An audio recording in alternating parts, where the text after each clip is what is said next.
अस्सलामुअलैकुम। आज हमने सेकंड ईयर बायोलॉजी का न्यू टॉपिक स्टार्ट करना है, वो है ग्रास लैंड इकोसिस्टम। ये बहुत ही अहम लॉन्ग क्वेश्चन है बोर्ड के हवाले से। तो फर्स्ट ऑफ ऑल हम इसकी पहले डेफिनेशन की बात करेंगे।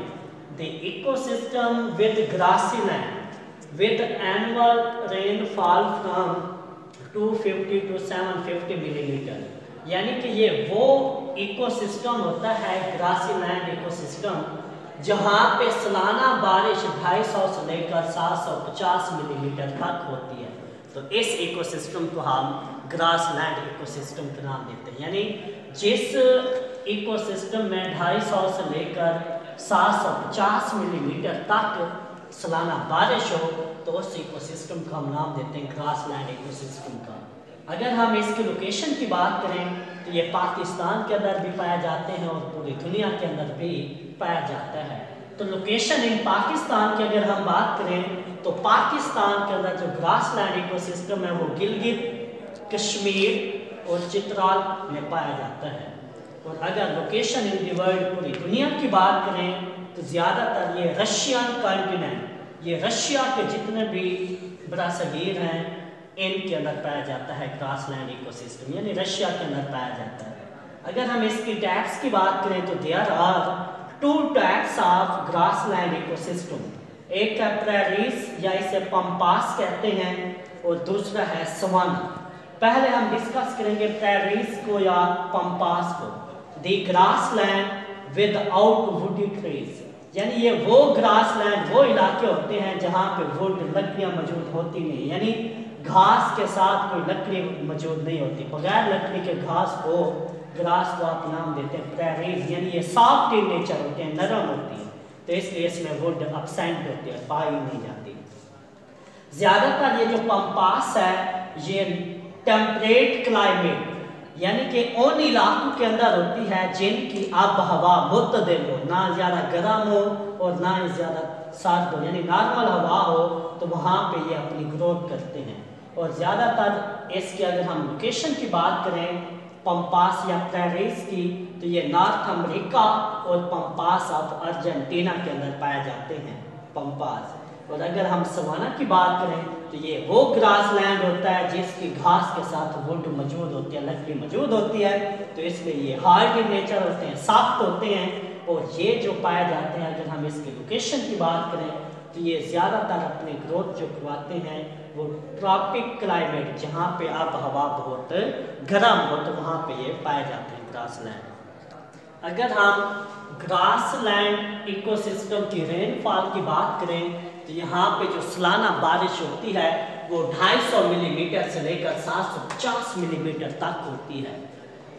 अगर हम यहाँ पे इसकी प्लांट लाइफ की बात करें तो इनके अंदर जो प्लांट्स होते हैं वो ज़्यादातर ग्रासेस पाए जाते हैं या ग्रास लाइक प्लांट, यानी घास से मुतल्लिका जितने भी पौधे होते हैं वो इस ग्रास लैंड इकोसिस्टम के अंदर पाए जाते हैं, यानी ज़्यादातर इसकी प्लांट लाइफ जो होती है वो ग्रास है, घास होती है।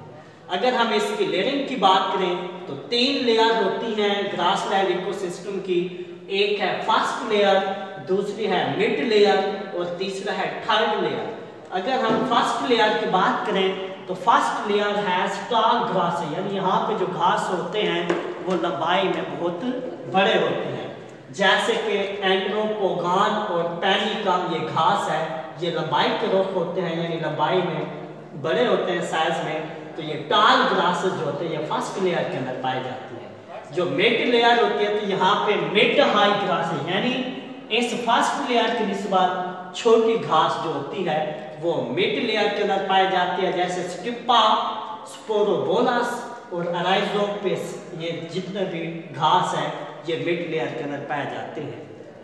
और अगर थर्ड लेयर की बात करें तो यहाँ पे जो ग्रास ग्रोथ करता है वो शॉर्ट होता है, यानी साइज में बहुत छोटे होते हैं, यानी ये यूँ समझ लें ज़मीन के ऊपर ही होते हैं, बिखरे हुए होते हैं। जैसे पुआ और ब्रोमस जो होते हैं वो इस थर्ड लेयर के अंदर पाए जाते हैं। अगर इसकी सैल कंडीशन की बात करें तो इनकी जो सैल कंडीशन होते हैं वो लो प्रेसिपिटेशन होती है, यानी लो प्रेसिपिटेशन का मतलब है यहाँ पे ज़्यादातर नमकियात कम पाए जाते हैं, बहुत कम मिकदार के अंदर, तो इसलिए फिर इसके अंदर जो एवेपोरेशन होती है वो हाई होती है। क्योंकि रसूब जो होते हैं वो बहुत कम बनते हैं, तो फिर इनकी जो एवेपोरेशन रेट होता है वो बढ़ जाता है, ज़्यादा हो जाता है। और अगर हम इसकी एनिमल लाइफ की बात करें तो ज़्यादातर ग्रास लैंड हर्बीवोर्स एनिमल जो होते हैं वो ग्रास लैंड इकोसिस्टम के अंदर पाए जाते हैं।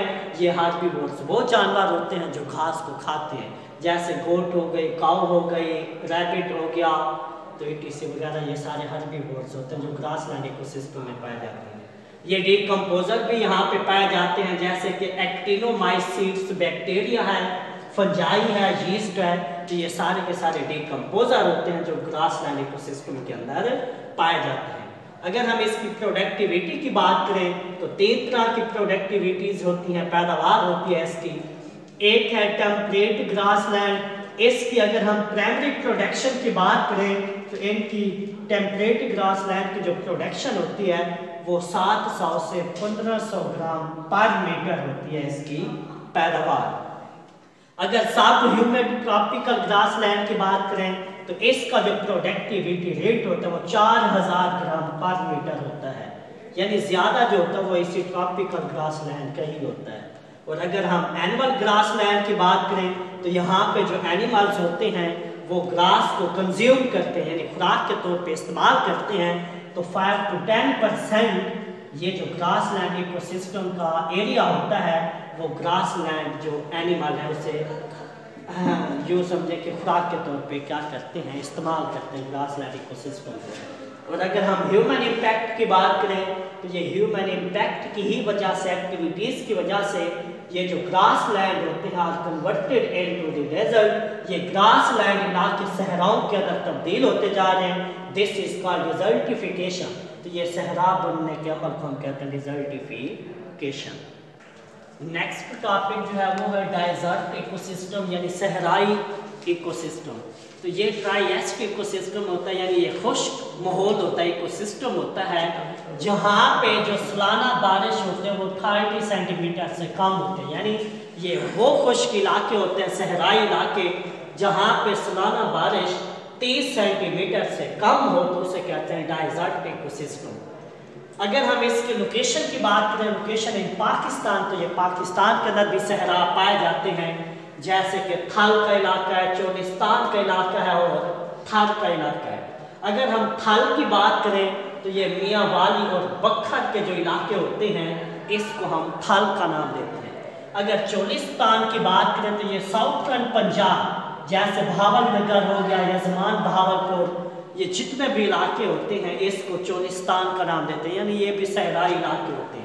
और अगर हम थर की बात करें तो ये सिंध के जितने भी इलाके होते हैं उसको हम नाम देते हैं थर का। इसके बाद है लोकेशन इन द वर्ल्ड। ये पूरी दुनिया के अंदर भी सहरा पाए जाते हैं। ज़्यादातर जो बायोम्स होते हैं फाउंड इन द कॉन्टिनेंट, यानी एवरी कॉन्टिनेंट, हर बरासगीर के अंदर बायोम्स पाए जाते हैं। ये बायोम्स जो होते हैं ये लार्जेस्ट रीजनल कम्युनिटी है, सबसे बड़ी कम्युनिटी को आप नाम देते हैं बायोम्स का। ये हर ईच कॉन्टिनेंट यानी हर बरासगीर के अंदर पाए जाते हैं। ये 20 to 30 डिग्री सेंटीग्रेड ये नॉर्थ और साउथ के अंदर पाए जाते हैं, यानी नॉर्थ के अंदर भी पाए जाते हैं और साउथ के अंदर भी पाए जाते हैं 20 से 30 डिग्री सेंटीग्रेड।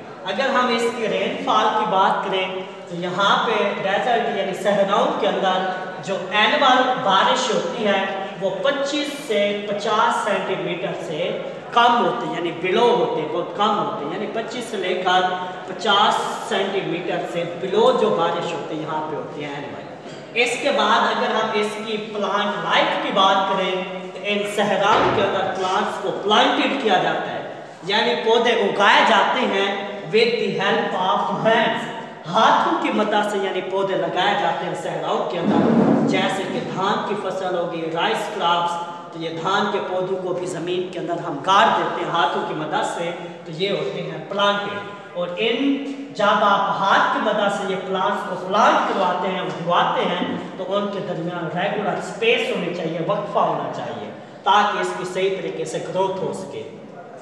2 तरह के प्लांट्स इस सहरा के अंदर पाए जाते हैं, एक कैक्टाई जो कैक्टस प्लांट आपने पढ़ा था, और दूसरा है यूफोर्बिया प्लांट, यानी ये छितर का पौधा, और कैक्टस प्लांट ये वो पौधे होते हैं जिनके अंदर पैरेन्काइमा टिश्यू पाए जाते हैं जो वाटर को क्या करते हैं, स्टोर कर लेते हैं। क्योंकि ये खुश्क इलाके होते हैं ना, सहरा, यहाँ पे फिर ये पौधे अपने अंदर पानी को क्या कर लेते हैं, store.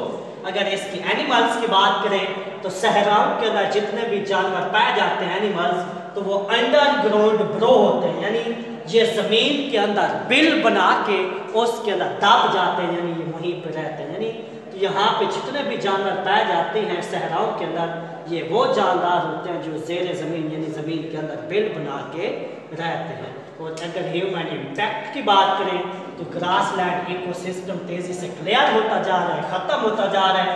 The conversion of grassland ecosystem into desert ecosystem, this is called desertification, यानी कि ग्रासलैंड इकोसिस्टम को सहरा के अंदर तब्दील कर देना, ये कहलाता है डेजर्टिफिकेशन।